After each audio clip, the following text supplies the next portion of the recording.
রাষ্ট্রের কর্মচারীরা যারা রাষ্ট্রের জনগণের শান্তি নিরাপত্তার চাইতে যারা দলীয় চামচামিয়ার গোলামি করে, আল্লাহর কসম বিশ্বনবী বলেছেন, মুহাম্মদ রাসূলুল্লাহ বলেছেন, এগুলি সব গাদ্দার। কিয়ামতের ময়দানে প্রত্যেকটা গাদ্দারের পাছার মধ্যে আল্লাহ তাআলা একটা গাদ্দারি পতাকা উড়ায় দিবে। এদেশে র‍্যাব যে স্যাংশন খাইছে সহজে খায় নাই।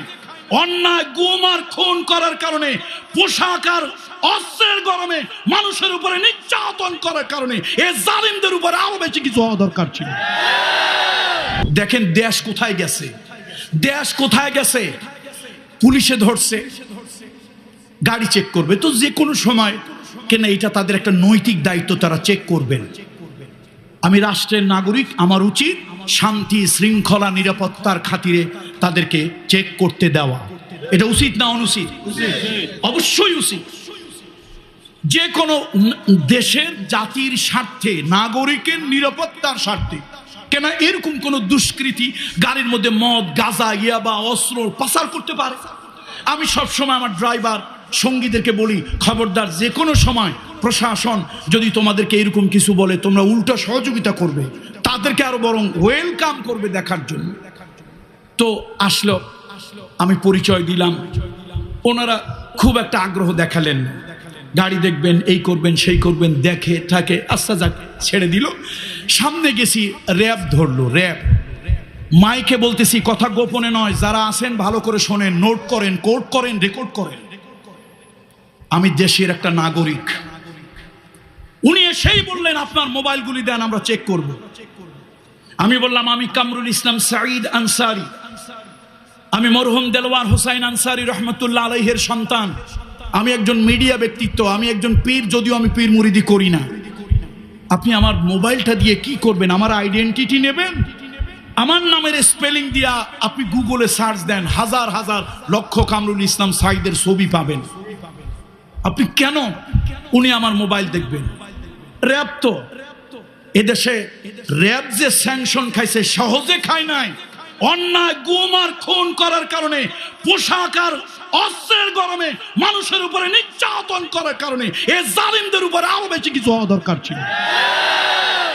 আমি বললাম, আমি কোনো চোর না, ডাকাত না, আমি একজন মানুষ। আমার একটা আইডিওলজি, একটা ইথিক্স, একটা আদর্শ থাকতে পারে। মোবাইল আমার পার্সোনাল জিনিস, আপনি কেন সেটাকে চেক করবেন? আপনার যদি সন্দেহ হয় যে আমি কামরুল ইসলাম সাঈদ নই, তাহলে আপনি আমার আইডেন্টিটি চেক করতে পারেন। আমি যেখানে আমার পরিচয় দিলাম, আমার পরিচয় গুগল থেকে পাবেন। আমার পরিচয়, আমার এনআইডি কার্ড সাথে আছে, সেখান থেকে পাবেন। কেন আপনি আমার মোবাইল চেক করবেন? আপনারা যা করতেছেন, এইটার নাম জাতির শান্তি নিরাপত্তা নয়, এইটার নাম হলো গাদ্দারি। হাদিস, হাদিস শোনেন, রাসূলুল্লাহর হাদিস। রাষ্ট্রের কর্মচারীরা যারা রাষ্ট্রের জনগণের শান্তি নিরাপত্তার চাইতে যারা দলীয় চামচামিয়ার গোলামি করে, আল্লাহর কসম বিশ্বনবী বলেছেন, মুহাম্মদ রাসূলুল্লাহ বলেছেন, এগুলি সব গাদ্দার। কিয়ামতের ময়দানে প্রত্যেকটা গাদ্দারের পাছার মধ্যে আল্লাহ তাআলা একটা গাদ্দারি পতাকা উড়ায় দিবে। হাদিস, হাদিস, হাদিস, রাসূলুল্লাহর হাদিস। এবং এই গাদ্দারদের পতাকা উঠতে থাকবে, আর লোকেরা বলবে, এইটাই যে রাষ্ট্রের এই কর্মচারী, এগুলা জনগণের সাথে, দেশের সাথে, সাধারণ মানুষের সাথে গাদ্দারি করেছে। যেটা যত বড় গাদ্দার, ওর পাছার মধ্যে পতাকাটা অত বড় হবে। সুতরাং সুতরাং দুঃখের কথা বলতে হয়, আমরা সমাজের চোর না, ডাকাত না, ইয়াবাখোর, তারপরে মদখোর না, আমরা কোনো অস্ত্র টাকা পাচারকারী না।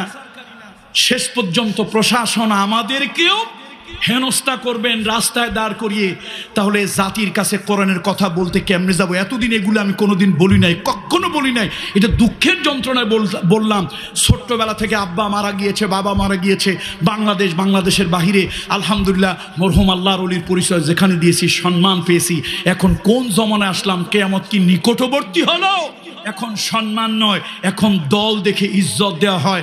আর সাধারণ